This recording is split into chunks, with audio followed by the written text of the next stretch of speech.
아버지 하나님 감사합니다. 이렇게 대한신학원에서 대학원대학교에서 저희들 또한 새로운 강의를 시작하려고 합니다. 이미 개강하였지만 저희들이 무엇을 어떻게 배워야 가장 효과적으로 이 학기를 마칠 수 있을는지 저희들 고민하는 가운데 요한복음을 하기로 하였습니다. 하나님 저희들에게 지혜와 명철을 주시고 하나님께서 꼭 필요한 부분을 저희들에게 알 수 있도록 하나님 은혜를 더하여 주옵소서. 주님께서 친히 오른손으로 붙잡으시고 하나님의 필요한 도구로 저희를 써주시고 하나님의 선한 일에 쓰임받는 저희 모두가 되게 하옵소서. 모든 지종을 주님께 의탁하옵고 예수님 이름으로 기도하옵나이다. 아멘. 예, 오늘 일단 강의를 요한복음으로 시작해 보겠습니다. 네, 뭐 상관없겠죠. 제가 이제 원래는 시가서를 하겠다라고 제출을 했는데 아마 상관은 없을 거예요. 네. 요한복음, 요한사도. 자, 일단 요한복음을 하기로 했으니까 요한복음의 요절을 한번 좀 찾아볼까요?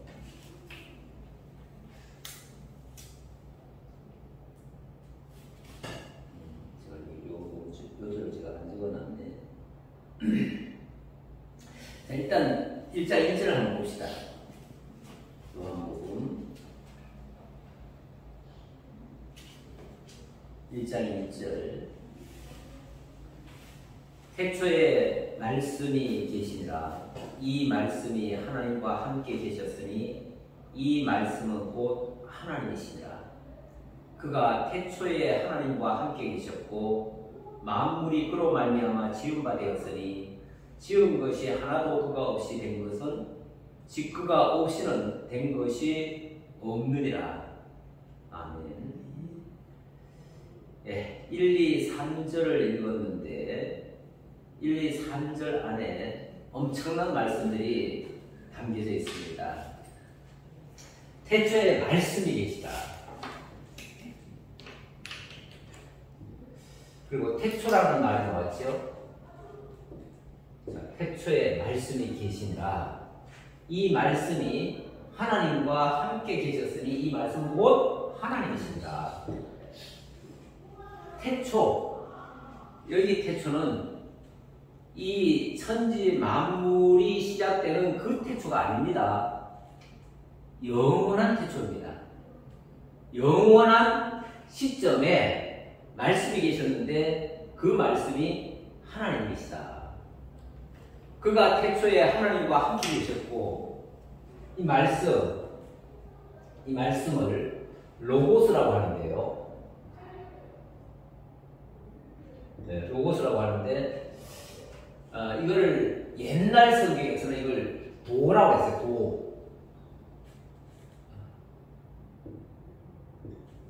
도, 길. 이게 사실은 정확하게 이거 표현하기가 쉽지 않은 단어예요. 우리가 그냥 뭐 흔하게 우리 말씀 그러잖아요. 말씀. 근데 그냥 흔하게 쓰는 그런 말씀 차원이 아니에요. 영원 자존하는 어떤 그런 존재인데 그걸 인격적으로 표현을 해서 로고스라고 지금 한 건데 사실 이게 설명하기가 그렇게 쉬운 얘기가 아니에요. 어찌 보면 좀 철학적인 이야기일 수도 있어요. 근데 어쨌든 이 말씀이 있었다.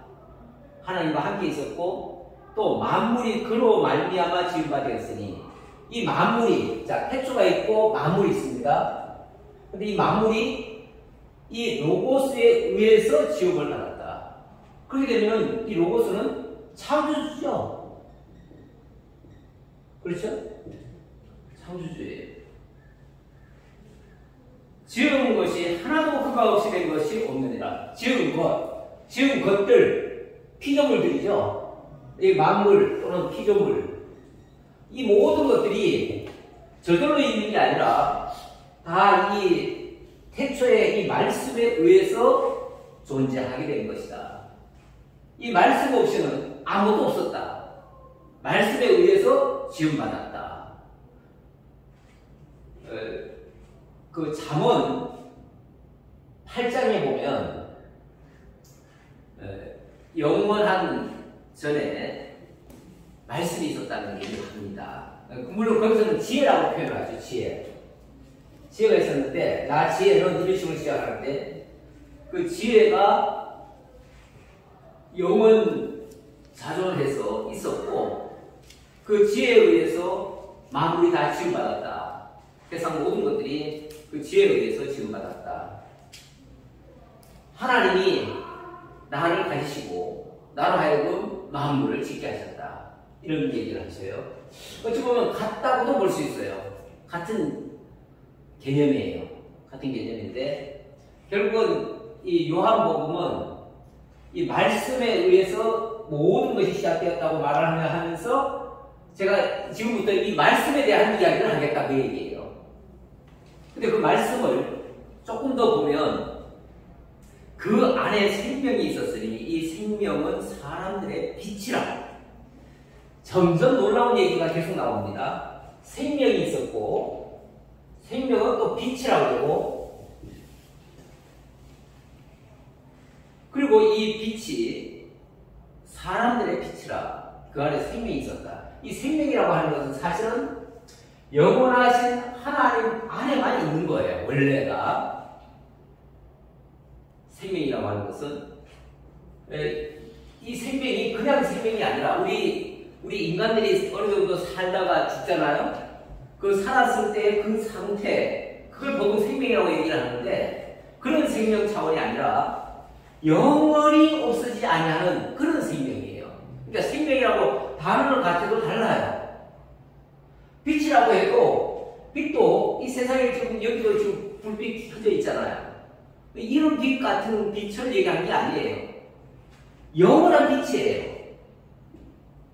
어떤 사람들은 이 빛은 태양에 의해서 비춰진다고 해가지고 태양이 마치 뭐 대단한 것처럼 또 얘기를 하는데 태양도 어떤 발광체 중에 하나일 뿐이지 그것도 빛이 아니에요. 태양이 빛이 아니에요. 근원적인 빛을 얘기하는 거예요. 그러니까 근원적인 생명, 근원적인 빛. 그래서 이 요한 사도가 기록한 내용 중에 또 하나의 아주 중요한 성경이 또 있죠. 요한계시록. 요한계시록에 보면 이 빛에 대해서 이야기를 하는데 하나님의 나라에 가보니까 태양이 없더래요. 그런데 너무 밝아. 그래서 왜 이렇게 밝을까? 태양도 없는데 어떻게 밝지? 하고 자세히 보니까 예수 그리스도가 빛이더라. 이렇게 얘기를 해요. 예수 그리스도가 참빛이래요. 참빛. 빛 중에 참빛, 진짜 빛. 빛은 빛인데 이 세상에 있는 모든 빛들은 어떤 발광체에 의해서 나타나는 일시적인 빛들이에요. 그거는 발광체가 꺼지면 꺼지는 거야. 근데 이 참빛은 영원한 빛이고 이거는 끊어지지 않는 빛이에요. 그 생명도 마찬가지고. 그래서 진짜 생명은 하나님 안에만 있고 참빛도 그 하나님 안에 있는 빛이에요. 근데 이 빛이 이 빛과 생명이 이 세상에 왔다. 여기서부터 시작을 해요. 그것이 뭐냐? 바로 예수 그리스도다. 예수 그리스도는 그러니까 한 육체로 태어난 한 인간을 얘기하는 게 아니다. 그런 얘기예요. 물론 예수라는 이름은 뭐 구원자라는 뜻인데 육체를 입고 이 땅에 오신 분이시죠.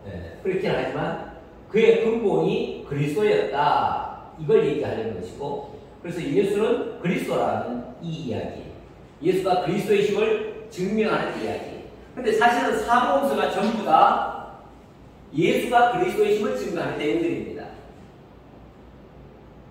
이 세상이 하나님께서 창조하시고 이제 또 구원의 역사를 펼쳐가시는데 그리스도를 보내셔서 펼쳐가십니다. 그러니까 하나님의 구약 성경이 하나님의 언약이고 그 언약하신 것을 그리스도를 통해서 이루어 가시는데 예수께서 직접 이루어가는 내용이 소위 말해서 사복음서예요. 4개의 복음서, 마태, 마가, 누가, 요한. 이건 예수님이 직접 당신의 행적을 통해서 나타내 주시는 거예요. 그리고 사도행전부터 요한계시록까지는 이 땅에 오셨다가 죽으시고 부활하시고 승천하신 이후에 당신의 영 성령을 보내서 성령을 통해서 이루어가시는 내용. 그걸 다른 말로 뭐라고 하냐면 그리스도의 천상사역이다 이렇게 얘기해요. 그래서 사도행전부터는 그리스도께서 하신 일이긴 한데 왜냐하면 모든 성경의 주인공이 그리스도니까 그리스도가 하시는 건 맞아요. 맞는데 직접 행하시는 것이 아니라 성령을 통해서 하셔요. 그래서 간접적으로 하기 때문에 그리스도의 천상에서 하시는 사역이다. 그리스도의 천상사역. 이 땅에 오셔서 직접 하시는 행적은 그리스도의 지상사역이다. 사복음서는 그리스도의 지상사역. 그리고 나머지 신약성경은 그리스도의 천상사역. 결국 이 모든 것은 그리스도께서 하신다. 그럼 그리스도께서 여기서부터 시작하신 건가? 이 땅에 태어나서 그때부터 시작하신 건가? 아니다. 이미 영원 전에서부터 시작하셨다. 요한복음은 그걸 얘기하는 거예요. 그 나머지 세 복음서는 예수님이 이 땅에 발을 디딜 때부터 이야기가 시작되는데 요한은 그 이전 영원한 때부터 이미 하나님의 역사는 시작되었고 그때 그리스도께서 이렇게 자존하시면서 이 천지 만물을 지으시고 그리고 역사 속에 오신 것이다. 이렇게 출발을 해요. 그래서 출발점이 좀 다르죠. 세 복음서는 이 땅에 오신 이후의 이야기. 그야말로 인간적인 면이 많이 소개되고 있어요. 그런데 요한복음은 인간적 면보다는 신성을 가지고 계신 그리스도. 그러니까 인성을 가지신 그리스도보다는 신성을 가지신 그리스도. 그 측면을 많이 강조하고 있어요. 그래서 그 세 복음서와는 좀 다른 아주 특별한 특성을 가지고 있는 서신이 바로 요한복음이다. 이렇게 말씀드릴 수 있겠습니다. 기왕 나갔으니까 계속 들어가보죠. 빛이 어둠에 비치되 어둠이 깨닫지 못하더라. 자, 이 참 빛이신, 참 생명이시고 참 빛이신 이 그리스도께서 이 땅에 오셨는데 이 땅에 오신 것은 이 땅 자체가 하나님이 지으신 원형 그대로 보존된 상태가 아니고 이미 타락을 해버렸어요. 그래서 어둠 속에 들어가 버렸어요. 사람들은 태양빛에 거하니까 지금은 낮이다 생각하지만 예수님 보실 때는 완전히 어둠 속에 깔려 있어요. 그래서 예수님이 언젠가 그런 얘기를 하죠. 너희는 소경이라. 아무것도 보지 못하고 아무도 모른다. 이런 식으로 얘기를 하니까 우리가 왜 소경이냐고. 우리가 지금 다 보고 있는데 그리고 지금은 낮인데 왜 우리가 뭘 못 보냐고. 너희가 본다고 하니 너희 죄가 그저 있느니라. 이 말씀을 하세요. 그 말은 본다고 하는 게 제대로 보는 게 아니고 엉뚱한 걸 보고 본다고 생각을 하고 있는 거예요. 진짜 보려면은 하나님을 봐야 되거든요. 하나님을 알아야 돼요. 근데 하나님은 몰라요. 그러면서 자기네들은 다 안돼. 그러니까 자기네들이 안다고 하는 것은 정작은 하나님을 알지 못하는 엉뚱한 지식을 가지고 있어요. 그런 식으로 보는 것은 거꾸로 보는 거예요. 오해하고 잘못 보고 있는 거예요. 그러니까 그것이야말로 소경이에요. 어떻게 들으면 역설적 같죠? 네. 예수님이 세상을 바라보는 시각은 다 어둠 속에 있어요. 어둠 속. 그런데 이 어둠에 있는 자들은 하나님께로부터 보내심을 받은 그 예수를, 그 그리스도를 알지 못하더라. 알지 못하니까 어떻게 해요? 빛이 어둠에 비치지만 어둠이 깨닫지 못하더라. 하나님께로부터 보내심을 받은 사람이 있으니 그의 이름은 요한이라. 물론 여기에 요한은 요한 사도 자기를 두고 하는 말이 아니에요. 여기는 세례 요한을 두고 하는 말이에요. 그가 증언하러 왔으니 곧 빛에 대하여 증언하고 모든 사람이 자기로 말미암아 믿게 하려 하리라. 그는 이 빛이 아니고 이 빛에 대하여 증언하러 온 자라.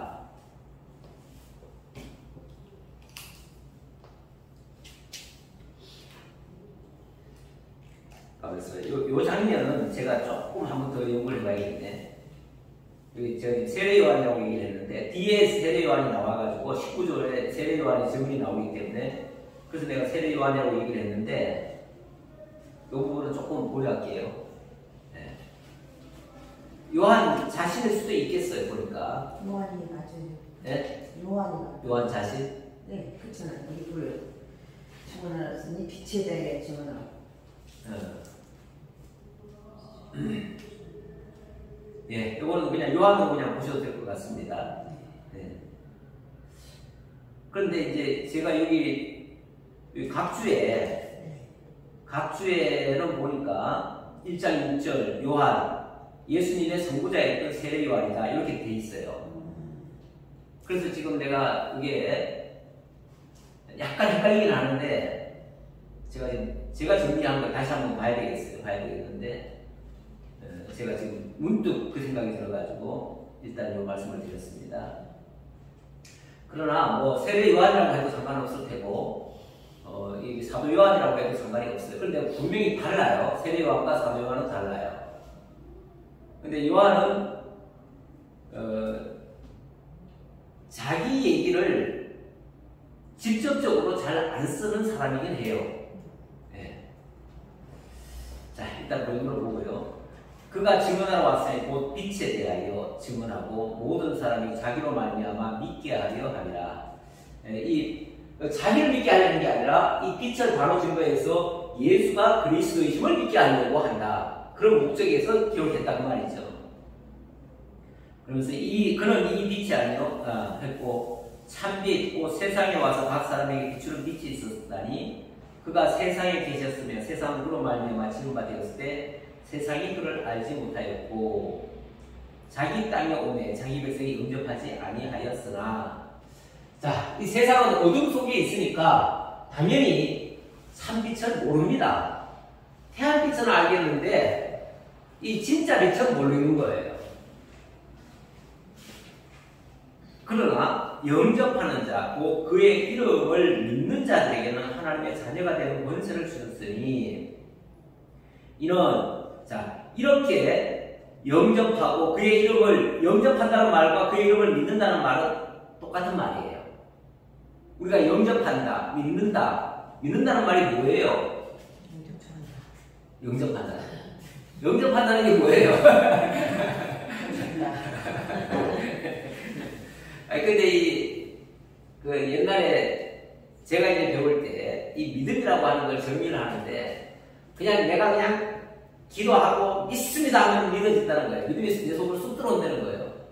그렇게 얘기하시는 분이 있던데 그거는 아닌 것 같고 그건 아닌 것 같고 예수가 정말 영원하신 그리스도라는 사실이 깨달아지고 믿어져서 그분 안에 들어가는 거죠. 그래서 그분의 생명에 함께하는 거죠. 영접이라고 하는 말은 다른 말로 하면 그분과 함께하는 거예요. 그냥 함께. 그냥 한 덩어리가 된 거예요. 그래서 그때부터는 그가 하는 모든 일이 나의 일이 되는 거예요. 그가 죽으면 나도 죽는 거예요. 그가 다시 부활했으면 나도 부활하는 거예요. 그래서 그가 영원히 살면 나도 같이 영원히 사는 거예요. 이렇게 한 덩어리처럼 되는 것이 진짜 영접하는 것이고, 그렇게 영접하는 것이 진짜 믿는 것이다. 이렇게 되면 그냥 보통 우리가 믿기만 하면 이런 표현이 그냥 내 의지만 보이면, 아, 내가 오늘부터 믿습니까? 예, 믿습니다. 그럼 내 의지만 딱 표현하면 믿는 걸로 인정이 되느냐? 그렇지 않다는 말이죠. 진짜 내가 믿는다는 말은 그분과 한 덩어리가 되는 거예요. 정말로 연합이 되어버리는 거예요. 네. 그래가지고 그분과 내가 삶과 죽음의 일치가 되는 거예요. 원래 회개하고 세례를 회개하고 사도행전에 보면 성령이 너에게 임하시면 너희가 회개하고 예수가 그리스도라고 얘기를 하니까 어찌할꼬 하죠. 어찌할꼬. 그랬을 때 너희가 회개하고 주 예수를 믿으라 이렇게 나와요. 그러면 이 회개라고 하는 것도 그냥 단순히 도덕적인 차원에서 내가 뭘 잘못했습니다, 용서해 주세요, 이런 차원의 회개라고 보통 생각을 하는데 그런 차원이 아니고 완전히 하나님을 알지 못한 상태에서 하나님을 아는 상태로 돌아오는 걸 얘기하는 거예요. 가던 길이 있는데 지금 세상을 향해서 가고 있어요. 우리가 보통 사람들이 태어나면서 죽음을 향해서 가고 있잖아요.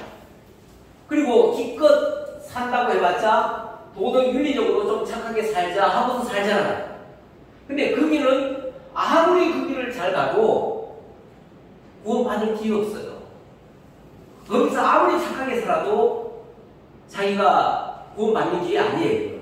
죽음의 길이에요. 그건. 어차피 그건 죽음의 길로 가고 있는 중이에요. 그런데 예수가 그리스도라는 사실을 알면 우리의 방향이 그리 가던 방향에서 그리스도에게로 넘어오는 거예요. 방향, 바로 이 길을 싹 바꾸는 그 해결을 뭐라고 하냐면 회개라고 해요. 그렇게 방향이 바뀜으로 말미암아 비로소 예수를 나의 주로, 나의 그리스도로, 나의 주인으로 모시는 거잖아요. 그렇게 되어지면 나의 삶이 그에게 전폭적으로 맡겨지게 되고 그분이 내 삶의 주인이 되어버리고, 그러니까 그분과 내가 뭐 공동 운명체라는 표현은 좀 이상한데 그건 안 믿는 사람들이 원래 쓰는 말인데 어쨌든 이게 일체가 되어버리는 거예요. 하나가 되어버려요. 하나. 그 상태를 믿음이라. 그 믿음은 다른 말로는 또 아까 얘기한 것처럼 영접이라 이렇게 되는 거죠. 그래서 영접하는 자, 곧 그의 이름을 믿는 자들에게는 하나님의 자녀가 되는 권세를 주셨으니 신분이 바뀌어버렸다는 말이죠. 영접하는 순간, 그러니까 진정한 영접, 이게 바로 믿음이고, 이렇게 믿는 자는 신분이 뭐로 되냐면 하나님의 자녀라 하는 신분이 되어버려요. 자녀 또는 하나님의 아들, 같은 말이죠. 뭐 사실은 같은 말이에요.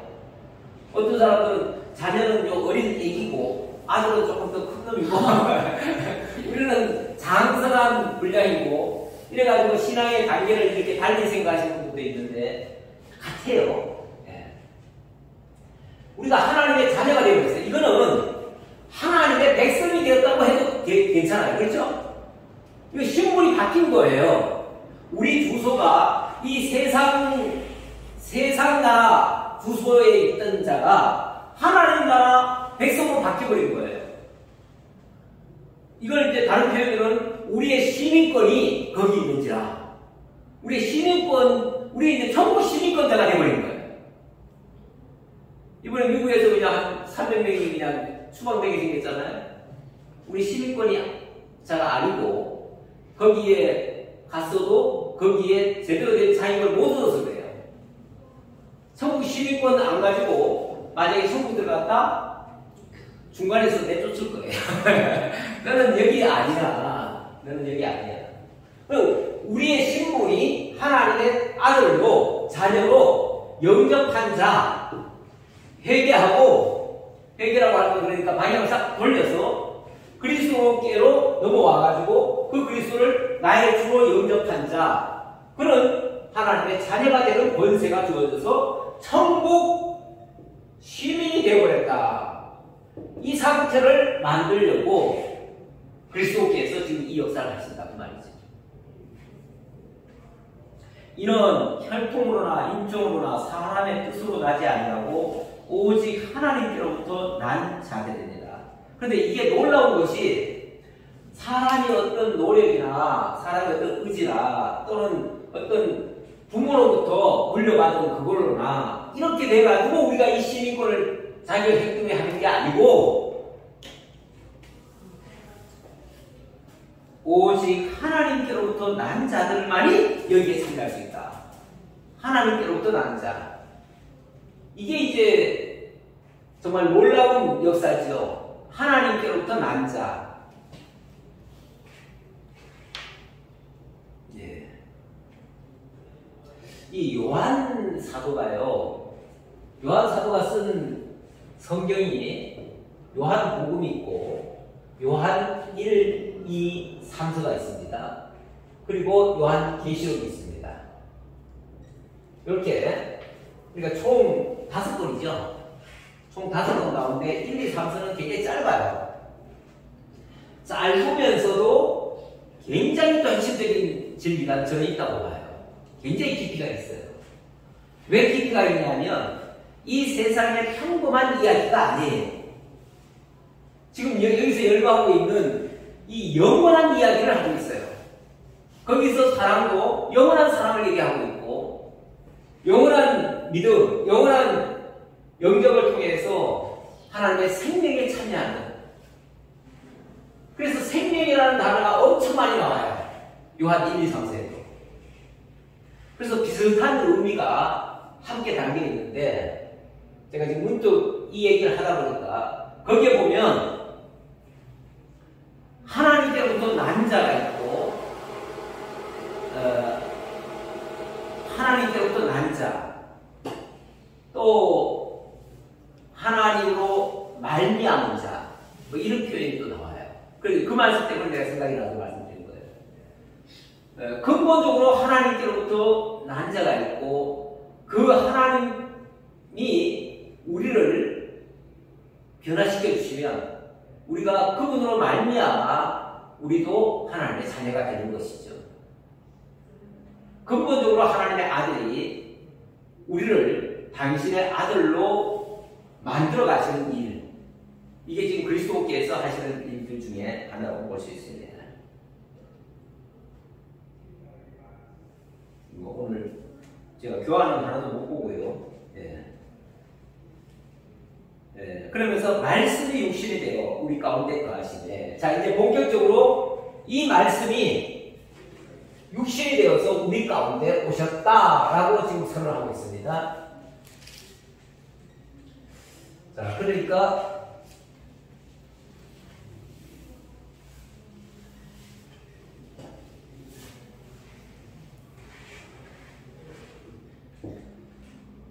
이 영원한 상태, 영원에서부터 출발해가지고 영원까지.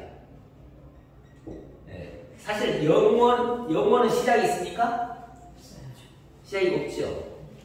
그래서 우리가 표현할 때 그냥 영원에서 영원까지 이런 표현을 써요. 근데 이걸 이제 요한 사도는 또 뭐라고까지 얘기하냐면은 알파와 오메가다. 시작과 끝이다. 뭐 이런 식으로 얘기를 해요. 그래서 지금 요한 사도는요, 지금 이 세상에서 예수 그리스도가 오신 요 시점부터 얘기하는 게 아니고, 여기에 계시는, 여기서 지금 이 역사를 하고 있는 이 그리스도의 이 사역이 영원하신 말씀으로부터 시작돼가지고 영원한 하나님 나라의 완성자로서 이 모든 일을 작정하신 대로 이루시는 분이시다. 그러면서 이 땅에서 우리에게 이걸 지금 가르쳐주고 있다. 목적은 우리로 하여금 여기에 참여하게 하시려고. 그런 얘기예요. 자, 14절은 말씀이 육신이 되어 우리 가운데 거하시네. 자, 여기 계시던 이 말씀이 육신이 되어서 우리 가운데. 자, 우리는 이 세상이, 이게 지금 계시세계입니다. 이 계시세계는 보이는 세계고, 이 보이는 세계는 사실은 시작이 있고 끝이 있어요. 시작과 끝이 있는 요 시점, 요것을 벗어나면 영원이라고 하는 건 제가 저 동그라미를 이렇게 그려놓은 이유는 요 반대로 하면은 요쪽이죠. 요것이 요쪽으로 가서 붙으면은 하나예요. 동그라미예요. 동그라미를 그릴 수 있는데 이 동그라미를 그려놓고 아니면 여기서부터 이렇게 그릴 수도 있는데 근데 이렇게 그릴 수가 없잖아요. 동그라미 안에 이 동그라미가 이 영혼이라고 하면 요 안에 계시세계가 있다는 얘기죠. 그러니까 이렇게 그릴 수도 있고 아니면은 이 영혼이라고 하는 세계가 있는데 여기서 지금 이 시간 세계가 이렇게 흐르고 있습니다. 흐르고 있는데 지금 현재 우리가 이 시점에 와 있다. 이렇게도 볼 수 있어요. 예를 들자면 그런 거예요. 영혼에 무슨 이런 그림이 있겠어요? 그냥 우리 추정으로 하는 거죠. 우리가 지금 이 시점에 있는데 여기서 요만큼 더 가면 이제 그 세상이 마지막이다. 세상은 마지막이겠지만 영혼은 변함이 있어요, 없어요? 여기 시점이나 여기 시점이나 영혼은 똑같아요. 그래서 시간은 수천 년, 수만 년이 지나도 영원한 시간은 변함이 없어요. 그래서 이 안에는 시간 세계가 아니에요. 바깥은 시간 세계예요. 그런데 이 영원하신 말씀이 바로 우리 가운데 오셨다. 요 시점에 왔다고 합시다. 요 시점에 오셨다. 육신을 입고 오셨다. 그런데 그분의 영광을 보니까 우리가 그의 영광을 보니까 아버지의 독생자의 영광이요 은혜와 진리가 충만하더라. 아버지의 독생자의 영광. 근데 그분이 오시긴 오셨는데 그냥 평범한 사람의 모습이 아니라 하나님 아버지의 영광을 가지고 오셨더라 그 말이죠. 그리고 아버지의 독생자의 영광 이렇게 또 표현을 합니다. 독생자면 독생자인데 독생자의 또 영광 이렇게 표현을 했어요. 결국은 하나님의 영광을 지금 나타내느라고 그렇게 얘기를 한 거예요. 그리스도에게 하나님의 영광이 있다. 그러면서 은혜와 진리가 충만하더라. 은혜와 진리로 가득 차 있더라. 하나님의 은혜, 하나님의 진리. 우리가 성경을 가리켜서 주의 말씀은 진리입니다. 이렇게 얘기합니다. 진리입니다. 진리라고 하는 것은요, 이건 뭐 철학적인 표현인데, 이론과 실제가 일치돼야 돼요. 이론과 실제가 일치가 되어야 진리가 되는 거예요. 진리라고 하는 것은 뭐 말로만 진리는 진리가 되는 게 아니에요. 말도 안 되는 소리를 하면서 앞뒤도 전혀 안 맞고 그러면서 이건 진리니까 무조건 믿어라. 그 이단들이 하는 소리인데요. 이단들은 진짜 논리가 없어요. 요즘 통일교 한학자 총재 혹시 그 강연을 하는 거나 이런 거 들어보셨나요? 안 들어봤어요. 안 들어봤어요? 문선배님 진짜 이거 뭐 말도 안 하는 얘기를 말이 안 되는 얘기죠. 또 전부 다 또 반말로 하죠. 모든 사람이 다 자기 아래 사람들이니까. 자기는 지금 홀리데이 맘이잖아요. 네, 홀리맘이잖아요. 홀리맘이라고 그런가 뭐래요. 네. 자기는 거룩한 성녀라는 거죠. 네. 성전하고 해요. 네. 성녀죠. 하나님보다 더 높으신 분이죠. 하나님이 자기 남편이었습니까? 그런가요? 뭐 잠깐 뭐 이게 정보도 이상해요.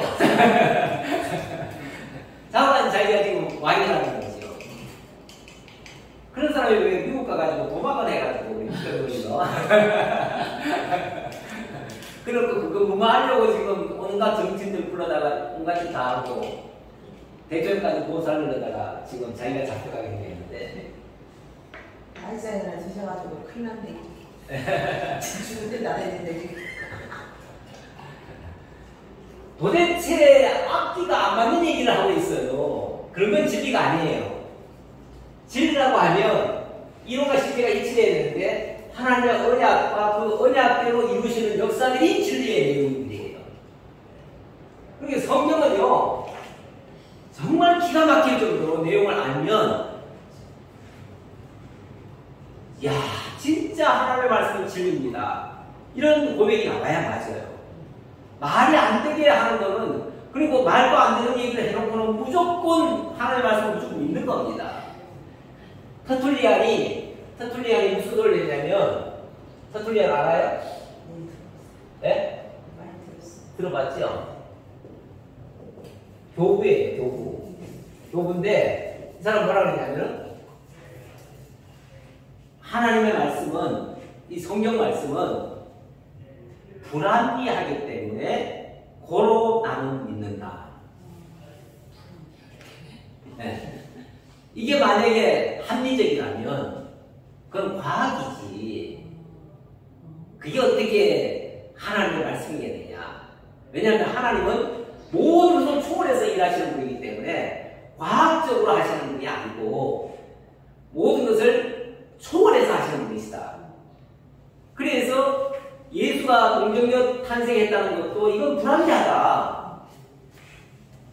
그럴 수가 없다, 사실은. 그렇지만 하나님은 그럴 수 있기 때문에 도로 나는 믿는다. 이렇게 표현을 했어요. 그 뒤부터 그 터툴리안의 제자들께서는 하나님의 말씀은 원래 불합리한 거예요. 진리라고 이해하지 마시고 그냥 불합리하더라도 무조건 믿는 거예요. 그래가지고 예수는 무조건 믿는 거지 뭘 따지는 거 아니에요. 성경 그렇게 따지려고 하지 말아요. 성경은 원래 불합리한 거예요. 처녀가 아이를 낳았다는데 어떻게 그게 합리적이에요? 불합리하지. 이렇게 얘기를 한다고요. 일면도 그럴 듯 하잖아요. 그렇죠? 그런데 그게 속이는 말이에요. 제가 봐서는 물론 뭐 이 교부가 틀렸다는 얘기가 아니라 교부는 나름대로 자기는 그냥 믿습니다 하고 그냥 믿은 거예요. 근데 옛날에 정말 깨닫지 못했을 때는 그럴 수 있어요. 이 초대 교부들만 해도요 사실은 그때 성경을 다 우리처럼 아는 게 아닙니다. 그때는요 성경이라고 하는 게 몇 권 없었어요.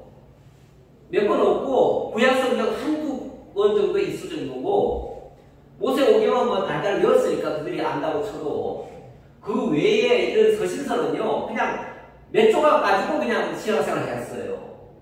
그런 때이기 때문에 성경을 전체적으로 보지 못한 상태에서 그때는 진짜 믿을 수밖에 없어요. 그냥 더 그렇고. 그런데 오늘날처럼 성경이 66권이 다 드러나가지고 정말 처음부터 끝까지 일목요연하게 지금 다 정리가 되어 있는 상태잖아요. 지금 와가지고도 이게 불합리하다라고 생각하면은 그거는 정말 그러면 성경 뭐하러 배워? 성경 한 구절만 가지고 믿지. 그렇잖아요? 그냥 믿기만 하면 다 된다는 말은 성경 알 필요 없다. 성경 알 필요 없으면 뭐하러 성경 66권을 뭐하러 봐요? 그냥 주 예수를 믿으라. 그리하면 너만 믿는 구원을 얻으리라. 그거 한 구절만 믿으면 되지. 그러면 성경 배울 것도 없고요. 그건 진리로 접근하는 게 아니에요. 하나님의 말씀을 진리로 접근하지 않으면 무슨 문제가 발생하느냐? 미신 쪽으로 빠져요. 무속 쪽으로 빠져요. 결국은 저 이단들 논리에 빠져들어가요. 오히려 이단들이 어떤 면에서 성경을 또 논리적으로 또 설명하기도 하거든요. 일부분에서는. 그러니까 그 사람들한테 빠져들어가기가 더 좋아요. 근데 성경은 제대로 배우면요. 성경은 전부 다 진리성을 가지고 있어요. 이론과 실제가 일치돼요. 빈틈이 없을 정도예요. 그걸 확인하는 것이 우리 믿는 사람이고, 특히 우리는 이제 가르치는 자로서 이제 앞으로 활동을 해야 되는데, 가르치려면 뭘 가르치겠어요? 진리를 가르쳐야죠. 자꾸 그냥 덮어놓고 믿으세요 그러면 안 되잖아요. 덮어놓고 믿는 거는 이단들이나 덮어놓고 믿지. 왜 참단들이 자꾸 덮어놓고 믿어요? 우리는 사실을 믿어야 되고 진리의 내용을 믿어야 되는 것이지. 그러면 이게 왜 진리인가를 설명을 해줘야지. 그러려면 정말 이론과 실제를 제대로 확인을 해줘야 되고, 그 이론이라는 건 딴 거 아니고요, 하나님의 언약인 거예요. 그 언약을 그리스도께서 이렇게 이루어 가신다는 얘기예요. 네, 여기까지 하겠습니다. 기도하겠습니다. 감사합니다, 하나님. 또 새학기를 맞아서 저희들 새로운 과목을 배우고자 합니다. 하나님 지혜 주셔서 앞으로 남은 학기 동안 요한복음을 잘 감당해 갈 수 있는 저희 모두가 되도록 함께 해 주옵소서. 다음 시간까지 지켜주시기를 간절히 바라오며 예수님 이름으로 기도합니다. 아멘.